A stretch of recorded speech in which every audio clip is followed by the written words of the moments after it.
Hoje vamos dar continuidade à nossa viagem no passado com relação às instituições de saúde mental e os tratamentos que eram sugeridos. Conversamos anteriormente sobre um dos primeiros hospitais psiquiátricos do mundo, o Bethlehem Royal Hospital, que era mais conhecido como Bedlam, que também representava as condições de vários outros tipos de hospitais psiquiátricos no mundo, especificamente na Europa. Nesse vídeo vamos acompanhar alguns estudos, transformações e inovações que algumas delas até consideradas um pouco bizarras, que foram surgindo no tratamento de doenças mentais, e conhecer também um pouco da história de alguns precursores, como Philip Pinel e outros. Então vamos lá?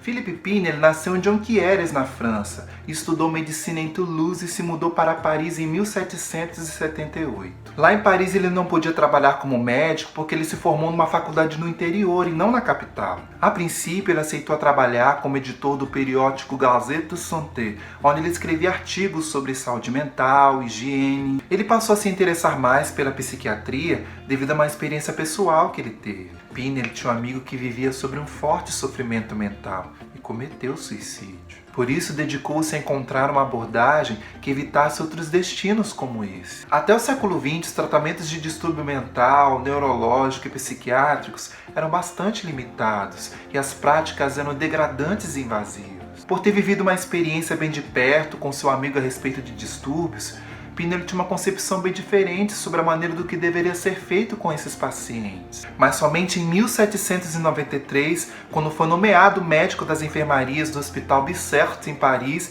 que começou a implantar as suas ideias no tratamento de indivíduos com distúrbios psiquiátricos. Ele já de cara se interessou pela ala onde estavam internadas cerca de 200 pessoas com distúrbios mentais. Naquela época, o Hospital Bicêtre não estava na melhor fase. Inclusive, as condições de cuidado dos pacientes psiquiátricos eram muito ruins. Os doentes ficavam praticamente em masmorras, sujas e úmidas, sem iluminação ou ventilação. A cama era apenas uma estrada de madeira no chão. Os internos ficavam nus ou vestidos de trapo, viviam acorrentados. E como eu já havia dito, existiam cuidadores. Porém, eram pessoas condenadas que estavam cumprindo pena, que tratavam pior que animais os doentes, agrediam fisicamente, irritavam, zombavam deles. Quando esses pacientes se comportavam mal, eram deixados sem água, sem comida, passavam frio. E uma das primeiras coisas que Pinel fez foi desacorrentar os pacientes, mas antes se aprofundou em conhecer cada um deles para ganhar a sua confiança. Aos poucos, Pinel foi deixando os pacientes saírem das suas celas, circular o hospital e até mesmo frequentar o jardim para tomar banho de sol. Isso foi tão inovador que inspirou quadros e ilustrações de artistas da época. Pinel defendia de que as doenças mentais poderiam estar relacionadas com as experiências das pessoas, o contrário do que a medicina apostava na época, de que a origem das doenças mentais tinha a ver com lesões estruturais e funcionais do cérebro. Pinel assumiu hospitais ainda maiores, com muito mais paciente, classificou especificamente as doenças mentais e as usou até 1812, substituindo-as por outras mais elaboradas. Philip Pinel e outros psiquiatras da época estavam no que eles chamavam de origem das doenças mentais, porque muitas pessoas ainda achavam que indivíduos que sofriam mentalmente eram por razões metafísicas, castigo de Deus ou possuído por demônios. Com esse conjunto de práticas e noção, Pinel deu o nome de tratamento moral, que foi a primeira tentativa de humanizar os pacientes psiquiátricos e dar uma abordagem individual no tratamento de cada um. Como alguns recursos de tratamento ainda eram limitados, Pinel era adepto à camisa de força, alimentação forçada, porém era contra a violência na relação com o paciente. O que ele acreditava que funcionava era cuidados de perto, bons hábitos de higiene, exercícios físicos e programação de trabalho com foco em objetivo para o paciente. Ele defendia uma instituição de qualidade para doentes mentais, limpa, arejada, com jardins. Ele acabou também com a prática de presos sádicos condenados cuidarem dos pacientes, porque ele acreditava de que uma boa relação com seus cuidadores era uma ferramenta terapêutica poderosa. Ainda mais se esses cuidadores tinham uma especialização em lidar com esses pacientes. Dali em diante, os hospitais passaram a treinar seus funcionários para saber como tratar esses pacientes. O Hospital Salpêtrière foi um centro de formação de especialistas em doenças mentais, que levou os métodos de Pinel para toda a Europa. Conforme o tempo foi passando, novas pesquisas e descobertas foram acontecendo e os cientistas já sabiam que conclusões na cabeça, convulsões e febre podia trazer algum benefício para quem sofria de algum problema mental. Hipócrates, o pai da medicina, percebeu lá no século V a.C.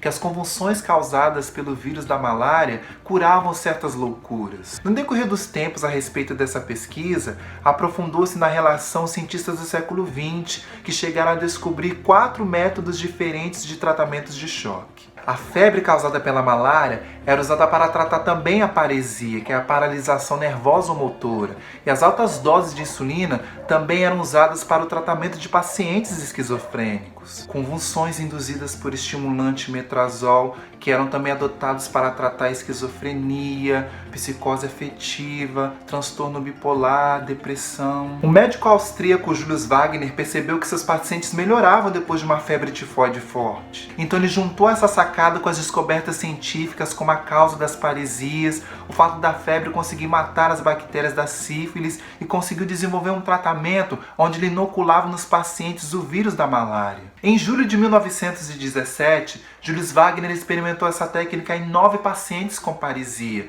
usando o sangue de um soldado infectado com malária. Desses 9, 4 se recuperaram e 2 apresentaram melhora. Depois ele evoluiu para grupos maiores, de 275 pessoas que tinham sífilis e que corriam risco de desenvolver uma paresia. Aplicou uma injeção de sangue com malária e depois fez um tratamento para curar a sífilis. Surpreendentemente, 83% dos pacientes não chegaram nem a apresentar nenhuma síndrome neuropsicológica. Esse tratamento revolucionário rendeu a Wagner o Prêmio Nobel em 1927. Nesse mesmo ano avançaram os tratamentos de choque e em 1921 foi descoberta a insulina e os problemas que a falta dela pode causar. Com esse conhecimento e com a quantidade certa de glucose em sua própria célula cerebral, o neurofisiatra e o neuropsiquiatra polonês Manfred Oxakel teve uma ideia interessante. Ele raciocinou que a insulina enfraquecia o metabolismo da célula nervosa e ativava o mecanismo de hibernação. Assim, se ele bloqueasse a atividade da célula com insulina, isso a forçaria a conservar energias de funcionamento e armazená-las para conseguir se recuperar. Por acidente, mas com esse raciocínio, Sackler descobriu que causar convulsões no paciente com uma overdose de insulina era um ótimo tratamento para diagnósticos de psicose, especificamente de esquizofrênicos. E em 1930 ele aperfeiçoou essa fórmula que ficou conhecida como técnica de Sackler de tratamento para doenças psíquicas. E segundo seus experimentos, mais de 70% dos pacientes melhoravam depois da terapia de choque de insulina. Porém, outros estudos mais rigorosos mostraram que essa melhora era temporária. No entanto, as técnicas de Sackler tinham suas vantagens por ser menos cruel e prejudicial aos pacientes do que todas as técnicas que existiam naquela época. A busca para a cura da esquizofrenia era um assunto muito comum entre os psiquiatras do século XX, de modo que em 1933, o húngaro Ladislas von Meduna começou uma abordagem diferente. Ele ainda não tinha descoberto as informações sobre Sackler com a insulina. O húngaro começou a estudar a história da esquizofrenia e epilepsia e reparou que parecia haver uma certa espécie de antagonismo biológico entre as duas condições. E o que ele concluiu é que uma boa convulsão epilética era capaz de curar um esquizofrênico. A partir daí começou diversos testes com drogas convulsivantes em animais, depois em pacientes, com o objetivo de atingir convulsões perfeitamente controláveis e reproduzíveis. E ele alcançou o que queria, com injeção de metrazol na veia. Com casos de 110 experiências, Meduna conseguiu afirmar que 50% dos pacientes apresentaram melhora considerável. Em um simpósio na Suíça em 1937, Meduna confrontou essas descobertas com a terapia de choque químico por insulina de Sackler. A partir daí, a comunidade científica se dividiu em duas partes: os que defendiam a insulina e aqueles que defendiam o metrazol. Era mais barato, fácil de usar, as convulsões também eram mais confiantes, porém, por um outro lado, os ataques causados por esse medicamento eram tão violentos que havia uma taxa de 42% dos pacientes que fraturavam a coluna após as convulsões. Com o tempo, outros pesquisadores foram aprimorando as técnicas de Meduna, combinando metrazol com outros medicamentos para controlar as contrações musculares e sedar o paciente. Porque as convulsões até então eram, na prática, um terror para o paciente que sofria dos ataques acordado. Com o tempo, outros métodos de tratamento para doenças mentais foram surgindo e o metrazol foi caindo em desuso até não ser mais utilizado no final da década de 1940. Depois surgiu o italiano Ugo Cerletti com a ideia de um novo choque, os elétricos. Ele conhecia o metrazol, mas ele achava perigoso demais e incontrolável. O italiano sabia que choques elétricos aplicados ao cérebro podia provocar convulsões, porque ele era especialista em epilepsia e já tinha feito testes com animais. E testando a sua teoria em animais, ele viu que depois de 10 a 20 sessões de eletroconvulsoterapia, ou seja, o ETC, em dias alternados, apresentavam uma melhora. Essa novidade foi se espalhando no mundo e não demorou para o eletrochoque substituir os choques químicos. Mas infelizmente, em alguns casos, a ETC era usada para manipular e controlar os pacientes em hospitais psiquiátricos. Pacientes mais problemáticos recebiam várias vezes choques ao dia sem a proteção e a sedação correta, e com certeza isso era uma tortura. A ETC evoluiu muito em técnicas e éticas, mas o estigma que ela carrega é muito grande, desde os tempos obscuros de eletrochoque. Existia também técnicas de cortar pedaços do cérebro, e isso começou em 1935 pelo neurologista português Antônio Egas Moniz, que batizou a sua primeira cirurgia de leucotomia em um hospital em Lisboa. E em 1880, ele experimentou remover o córtex cerebral, que é uma região responsável por praticamente todas as funções. Ele fez esse procedimento em pacientes que tinham alucinações auditivas, ou seja, que ouviam vozes e outros sintomas de esquizofrenia. Ele operou 6 desses pacientes e percebeu o sucesso, quer dizer, eles ficaram mais calmos, mas na verdade estavam apáticos. Um morreu e o outro cometeu suicídio após o procedimento. Essa prática começou a ceder em meados da década de 1950, em que começou a se desenvolver os antidepressivos, antipsicóticos, que eram mais eficazes e causavam menos dano. Em 1947, foi promulgado o Código de Nuremberg, documentação concebida para regulamentar e registrar abusos de experimento em seres humanos, que eram muito comuns na recém-terminada Segunda Guerra Mundial. Assim, vários países como Alemanha, Japão, União Soviética passaram a proibir o procedimento. No Brasil, essa técnica foi utilizada até 1956.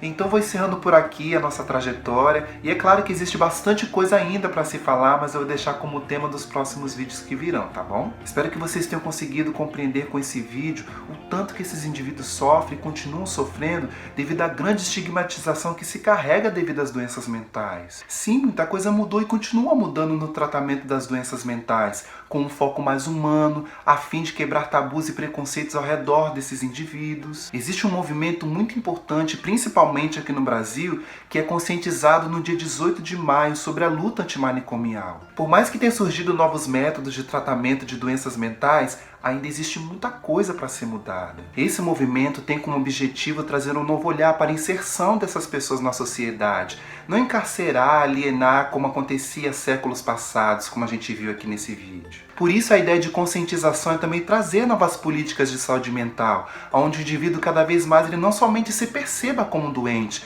mas como um ser humano, digno de desfrutar da vida como tal. Espero que esse vídeo possa trazer uma verdadeira reflexão sobre o nosso papel como colaboradores e promotores de uma sociedade mais saudável emocionalmente e mentalmente. Todos nós temos uma parte nisso. Espero que vocês tenham gostado desses 2 vídeos que eu postei falando sobre a saúde mental. Se você curtiu, dê o seu like, compartilhe com os seus amigos, se inscreva também lá no meu canal se você também ainda não é inscrito. Já já vou estar abrindo stories no meu Instagram para que vocês possam também estar me enviando dúvidas, perguntas, e a gente pode continuar também o nosso papo aqui nas redes sociais, tá bom? Deixo aqui para vocês o beijo do Paulo e vou ficar te aguardando no próximo vídeo, tá bom? Então até mais!